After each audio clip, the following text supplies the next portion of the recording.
會考下個星期3放榜，今年中英文兩科嘅評級改制，考得最好嘅唔係攞 A， 而係攞5星級，令到以後唔會再有10A 狀元。喺會考歷史上，10A 狀元總共有174個。林妙恩揾到第一位狀元，同佢傾過做狀元嘅滋味。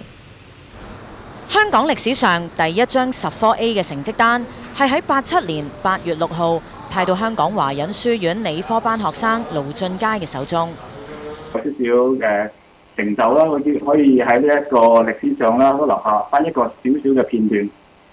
20年前嘅狀元，而家定居美國，喺加州一間電腦公司主管客戶推廣。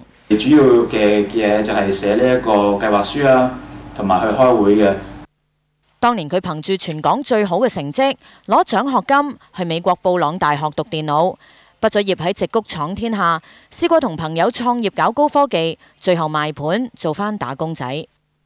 我唔覺得係一個失敗啦。中國咁多年古代嚟講啦，所謂考到功名、考到狀元嘅人呢，飛黃騰達，富貴榮華享之不盡。其實現實生活裏面呢，就唔係咁簡單嘅。現實生活裏面呢，考到呢個10A成為狀元呢，即係你一個人生裏面其中個歷程。由87年會考準考10科開始，香港一共出過174個10A 狀元，由最初1年1個，到近年10幾20個。隨住會考改制，10A 狀元將會成為歷史。盧俊佳話冇乜值得可惜，因為最重要係挑戰自己嘅過程，唔係結果。所謂174個10優狀元啦，其實每個都係人嚟嘅啫，都有成功嘅時間，都有可能時間係做得冇咁好嘅。如果係定下目標咧，可以繼續努力咁去工作啊、讀書咧，咁其實都係一種過程，都係一個享受嘅過程嚟嘅。有線電視記者林妙恩報導。